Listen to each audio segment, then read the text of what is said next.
Elina Tebol, Feminine Intelligence: How Visionary Leaders Can Reshape Business for Good. For decades, leadership has been modeled on ideals of control, competition, and relentless performance, qualities long associated with the masculine. Sure, that mindset helped build global markets, but it's also left a trail of burnout, disconnection, and ecological cost. These approaches are no longer enough. Leaders have been taught to sideline soft skills like empathy, intuition, presence, and emotional depth. In other words, qualities we might call feminine. But what if these qualities are in fact the most essential traits of visionary leadership today? That's what this exploration of feminine intelligence is all about. Feminine intelligence invites a shift, not a rejection of capitalism, but a reimagining of it.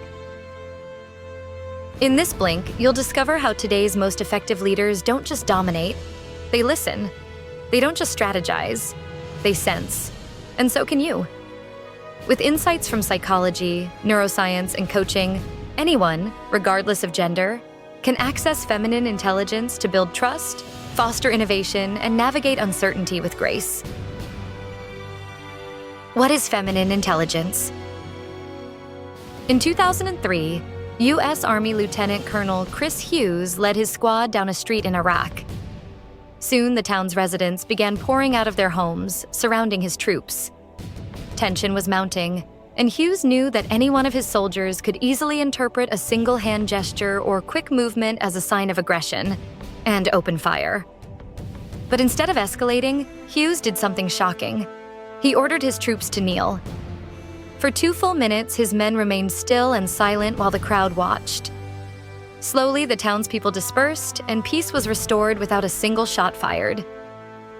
Hughes's response exemplifies what author Elina Tebol calls feminine intelligence, a leadership approach rooted in empathy, relational awareness, and collaboration, rather than the traditional masculine model of dominance and control. Importantly, this has nothing to do with gender. We all have both masculine and feminine qualities inside of us. The masculine leans toward analysis, hierarchy, and linear thinking, while the feminine connects us to creativity, intuition, and holistic thinking. The problem is that most modern institutions lean too heavily on the masculine. Corporate and political systems reward dominance, competition, and short-term gains, while vulnerability and emotion are discouraged. As a result, Western culture overvalues measurable outcomes, like profit margins and market share, while overlooking softer but equally important qualities like compassion, purpose, and long-term well-being. Science reveals what we're missing when we operate from this hyper-masculine mindset. Harvard researcher Jill Bolte Taylor lost most of her left brain function to a major stroke at age 37. Roughly speaking, the left hemisphere is the seat of masculine intelligence. It's where we do much of our logical, analytical thinking. Losing it meant Taylor lost her ability to walk, talk, read, and write, along with many memories and her sense of identity. But what she gained was extraordinary. For the first time, she experienced pure right brain consciousness without left brain chatter and control. The right hemisphere is where we access feeling, intuition, and holistic thinking, essentially our feminine intelligence. During her 8-year recovery, Taylor described stepping into awe-inspiring experiential sensations of the present moment. She felt her spirit soar free and experienced an incredible sense of oneness with all of life. Evidence also shows that feminine leadership consistently produces better results. Research from the Council of Foreign Relations shows that when women participate in peace negotiations, agreements are 64% less likely to fail and 35% more likely to last at least 15 years. Countries led by women, like Finland, Denmark, and Iceland, consistently rank highest in global happiness reports. And in business, leaders who use more participative and collaborative styles invite greater creativity and diverse perspectives, which leads to better decision-making. The key lies in integrating both the masculine and the feminine instead of emphasizing just one. Truly effective leaders learn to hold seemingly contradictory qualities simultaneously: strength and kindness, decisiveness and empathy, discernment and inclusion. True leadership. In 1970, A study at Princeton Theological Seminary revealed a striking truth about leadership. Students preparing to deliver a talk on the Good Samaritan encountered a man slumped in a doorway, clearly in distress. Those who weren't in a rush stopped to help 63% of the time. But when told they were late, that number dropped to just 10%. Some even stepped over the man to get to their talk, on compassion. The lesson? When we're hurrying, we miss what matters. Busyness narrows our focus and blocks our capacity to perceive the deeper human and strategic dimensions of leadership. Truly effective leadership requires something slower and deeper: presence, reflection, and the ability to see the whole picture. That's where the true model comes in. An approach to conscious leadership built on 4 foundational dimensions: time, relationships, uncertainty, and emotions. Mastering time means being intentional and strategic about how you spend your hours. Be extremely selective about your calendar and understand what gives you energy versus what drains you. Know when you work best, whether it's morning or night, and schedule your most important tasks then. Reject constant busyness and carve out dedicated time for reflection. Consider a meditation practice. Or, to start small, try taking 3 slow, conscious breaths during a stressful moment to press pause on reactivity and cultivate present moment awareness. Next, relationship mastery is about developing what psychotherapist Esther Perel calls relational intelligence. That starts with deep, active listening, not just with your intellect, but with your body and heart. Listen for what's not being said while quieting your internal dialogue. Take time to understand people's life stories, filters, and worldviews. Doing so creates micro moments of positive connection, brief but powerful exchanges that leave others feeling seen and valued. The third dimension, mastering uncertainty, means letting go of the cultural obsession with measurement and control. Explore modalities that help you disconnect from conventional expectations, such as somatic awareness and grounding techniques. The key is developing spiritual intelligence, approaching uncertainty with interconnectedness and inner peace rather than fear. This includes being open to mystical and unconventional perspectives. Emotional mastery may be the most challenging dimension in the true leadership model, especially in a culture that often sees emotion as a sign of weakness. To build this skill, develop your emotional vocabulary. Name what you're feeling instead of just analyzing it. Physical practices, including regular exercise, good nutrition, and body-centered therapies like yoga, tai chi, or even ecstatic dance can all help here.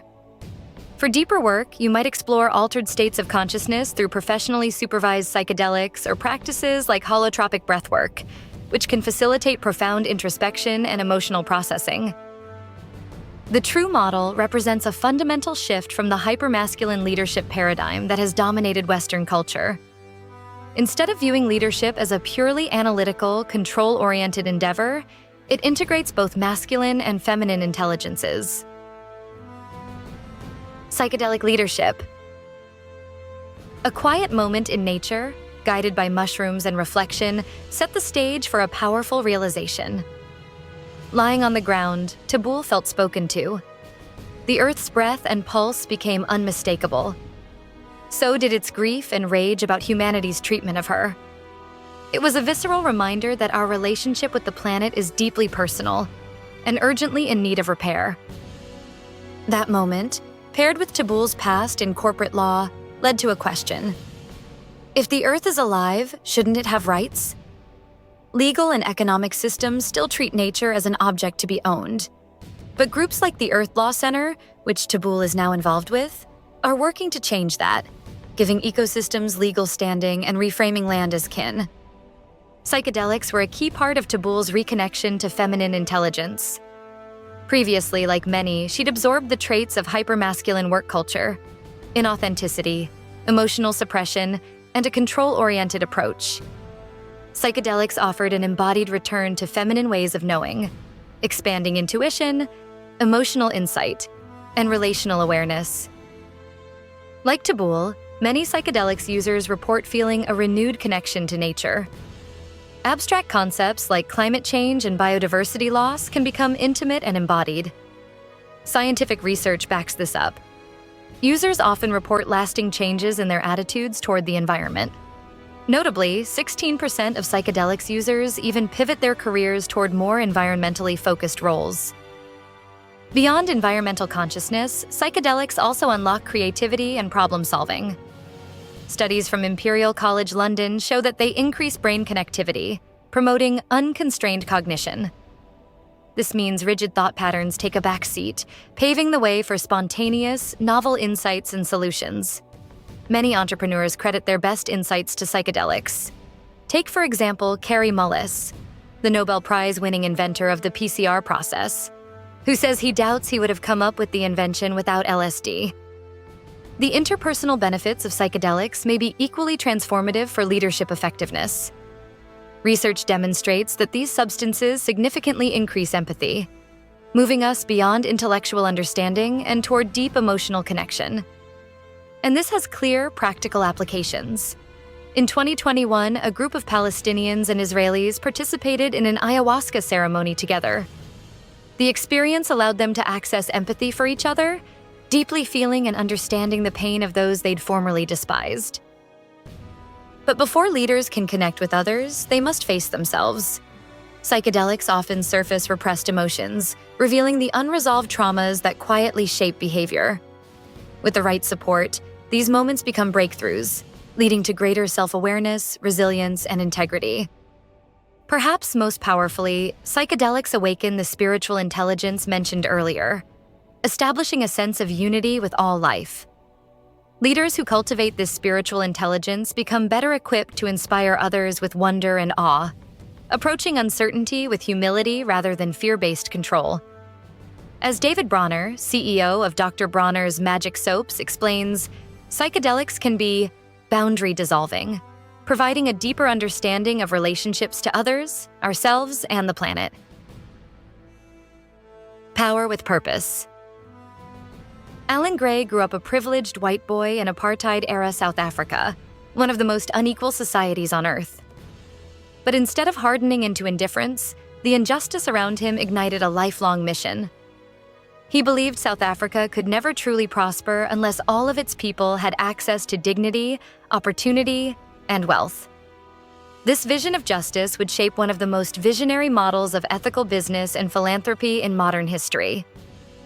At the height of apartheid in 1984, he boldly proposed donating 20% of his investment business to support Black entrepreneurs. The proposal was rejected by the apartheid government. So he waited until new laws made transformation possible.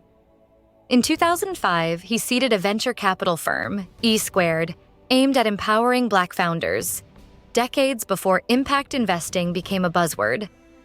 More than a decade later, that experiment bore fruit, not only financially, but socially, with ventures like Go1 contributing over $2 billion to South Africa's economy. Gray also deliberately structured his company to resist short-term pressures, including refusing to go public and embedding philanthropic giving into its ownership model. Now, the firm's controlling interest is in the Alan and Gil Gray Foundation, which channels all its profits into education, entrepreneurship, and community empowerment, forever. Meanwhile, half a world away, the tiny kingdom of Bhutan was undertaking its own radical redefinition of success. In 1972, when the country had almost no roads, electricity, or modern infrastructure, its king famously told a reporter that he wasn't interested in gross domestic product. Instead, he cared about gross national happiness. With that one sentence, Bhutan challenged the assumption that a nation's strength could be measured solely by its economic output. Eventually, the country even enshrined gross national happiness into its constitution. Where Gray focused on reimagining the internal architecture of a company, Bhutan scaled that principle to the level of national policy. It launched the world's first happiness index, measuring not just income, but also health, cultural vitality, and psychological well-being. Countries like New Zealand, Iceland, and Finland have since followed suit with well-being budgets and policy frameworks that prioritize quality of life alongside economic growth. Both stories, Gray's and Bhutan's, suggest something rare and important: that power can be wielded with conscience, not against it. Whether steering a firm or a nation, conscious leaders need to resist the gravitational pull of short-term metrics and dare to define value differently. They must prioritize relationships over returns, well-being over quarterly reports, and long-term flourishing over fast wins. In the end, both Alan Gray and Bhutan ask us to expand our imagination.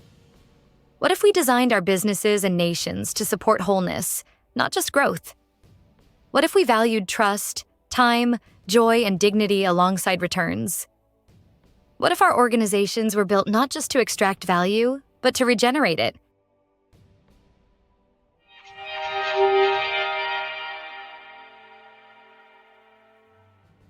The main takeaway of this Blink to Feminine Intelligence by Alina Tabul is that effective leadership today requires integrating qualities traditionally labeled as feminine, empathy, presence, intuition, and emotional depth, into how we lead organizations, relate to others, and shape society. From corporate boardrooms to national governments, conscious leaders are moving beyond short-term gains and embracing well-being, creativity, and connection as strategic priorities. Whether through altered states that foster insight and empathy, models like the True Framework, or businesses that prioritize long-term flourishing over extraction, this shift reflects a deeper truth. Power rooted in care, alignment, and regeneration isn't a weakness. It's the future. Okay, that's it for this Blink. We hope you enjoyed it. If you can, please take the time to leave us a rating. We always appreciate your feedback. See you soon.